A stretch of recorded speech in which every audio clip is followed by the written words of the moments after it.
Velkomin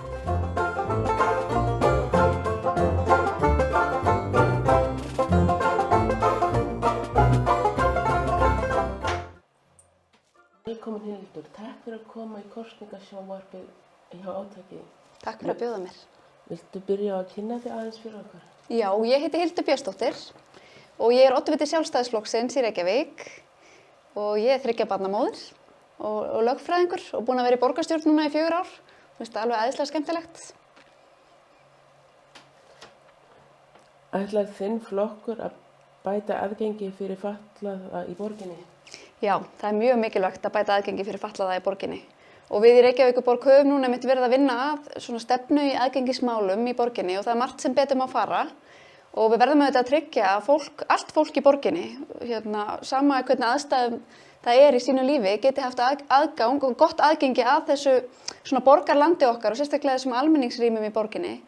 Og mætti ekki síst nefna til að mynda menningatengda staði, eins og aðgengi fyrir fólk í hjólastólum til að mynda að leikhúsum eða tónleikastöðum, kvikmyndahúsum er stundum ekki nægilega gott. Þannig að það þarf að gæta að þessu. Við viljum að allt fólk geti ferðast borgina okkar hindrunarlaust. Í vetur voru gangstéttir fullar af snjó og erfitt fyrir margt fatlað fólk að fara á milli staða. Ætlið þið að bregðast betur við því næst? Já, sannarlega. Það var ekki gott að sjá hvernig hugað var að snjómokstrinum í vetur hérna í borginni og margir sem voru hreinlega bara áttu erfitt með að ferðast borgina, hvort sem var hvernig svo sem fólk ferðast. Það lentu svolítið margir í þessu og sérstaklega sumir hópar og ekki síst þeir sem eru kannski með skerta hreyfigetu. Lentu ekki síst í því og við verðum að passa að við séum að moka og svo núna eins og núna þegar snjórinn er bráðnar þá er allt í sandi og það er líka getur verið erfitt fyrir marga að ferðast við slíkar aðstæður. Við í Sjálfstæðisflokknum höfum talað mikið fyrir því að hita upp fleiri stíga í borginni þannig að þó það sé snjór þá bara bráðni hann og stígar séu alltaf auðir. Þannig að það getur verið mikilvægt og gott aðgengismál fyrir þá sem lifa við einhverja skerta hreyfigetu. Af hverju eru biðlistar eftir húsnæði svona langir fyrir fatlað fólk? Þeir eru allt of langir, ég er alveg sammála því og það er bara vegna þess að það er ekki verið að bjóða upp á nógu mikið af húsnæði. Það er ekki verið að byggja nógu mikið af húsnæði. Og það sem að Reykjavíkurborg getur gert er að tryggja fleiri lóðir og útvegað þá svona sjálfstæðum samtökum eins og Brynju eða Sjálfsbjörgu eða hver það getur nú verið að byggja svona sérútbúið hús fyrir fólk, fyrir fatlað fólk sem að þarf að búa við sérstök skilyrði. Þannig að það er mjög mikilvægt fyrir okkur og við viljum auðvitað líka bara að allt fólk geti lifað sjálfstæðu lífi og notið friðhelgi einkalífs á sínu heimili og við viljum líka efla sérstaklega þessa notendastýrðu persónulegu aðstoð, NPA-þjónustuna í borginni í samstarfi við ríkið. Það skiptir máli. Finnst ykkur að það eigi að stytta þá? Já, það er mjög mikilvægt að stytta þá og við gerum það með því að auka framboðið, með því að byggja meira, með því að fjölga íbúðunum og það viljum við gera. Í Átaki er fólk sem vinnur í virkniúrræðum á vegum borgarinnar.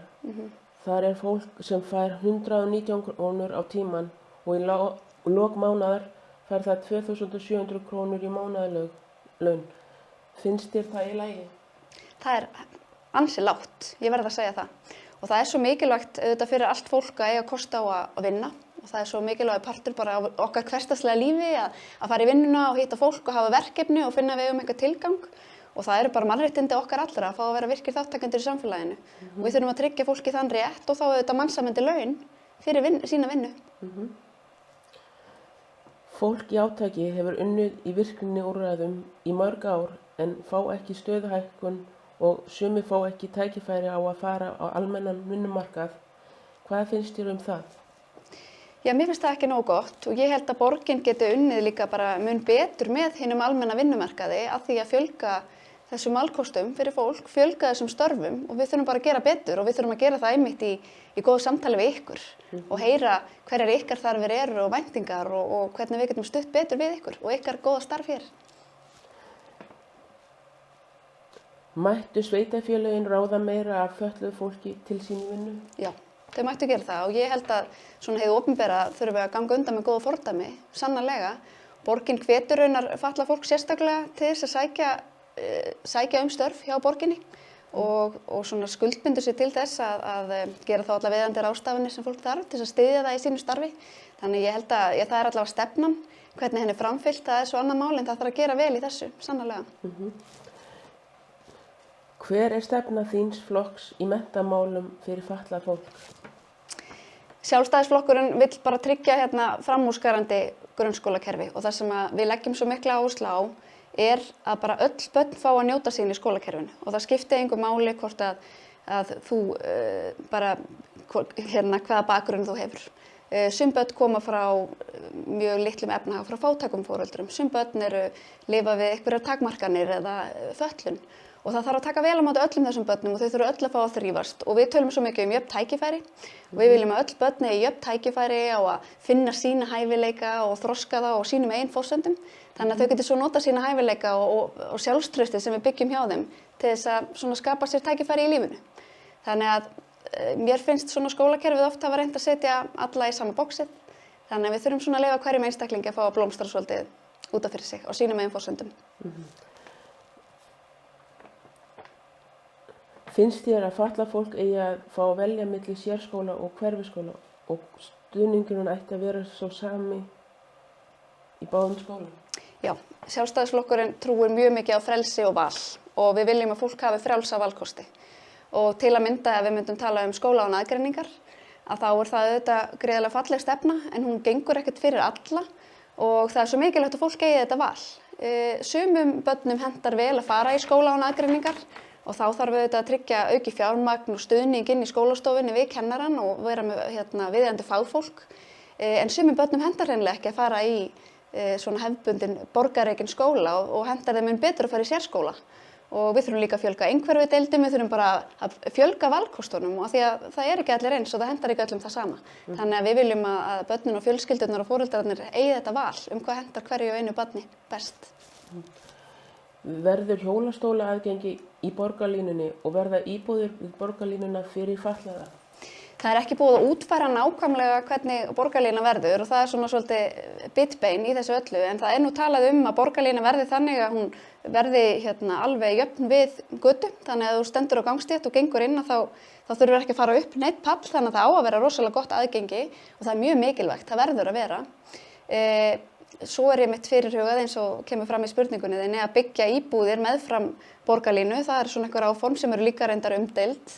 En það eru þetta bara í reglum að það þarf að tryggja algilda hönnun sem þýðir að það þarf að vera hjólastóla aðgengi til að mynda í öllum íbúðum. En þarna mætti auðvitað huga að því eins og ég talaði áðan, við þurfum að tryggja lóðir fyrir ákveðin samtök og aðilar sem að vilja sérstaklega byggja húsnæði fyrir fatlað fólk sem að þjónar þessum sérstöku þörfum. Þannig að það þarf sannarlega að huga því líka í þessari uppbyggingu meðfram þessum borgarlínu ás.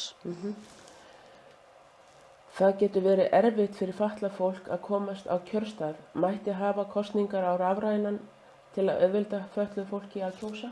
Ég er mjög hlynnt rafrænum kosningum og hef talað fyrir þeim mjög lengi og ég var reyndar fyrir 15 árum var ég formaður stúdentarás og þá gerði ég mitt kosninguna til stúdentarás rafræna í fyrsta skipti og mjög margir voru hræddir við það og fannst þetta vont skref en það hefur nú ekki verið til vandræða. Þannig að ég held í svona litlu framfara samfélagi eins og Íslandi að þá eigum við bara að stíga þetta skref og hafa hugrekki til að gera kosningar rafrænar.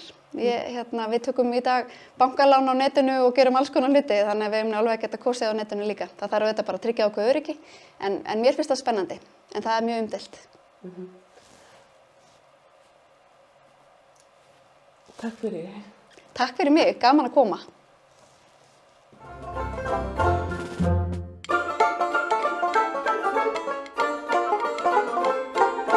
Thank you.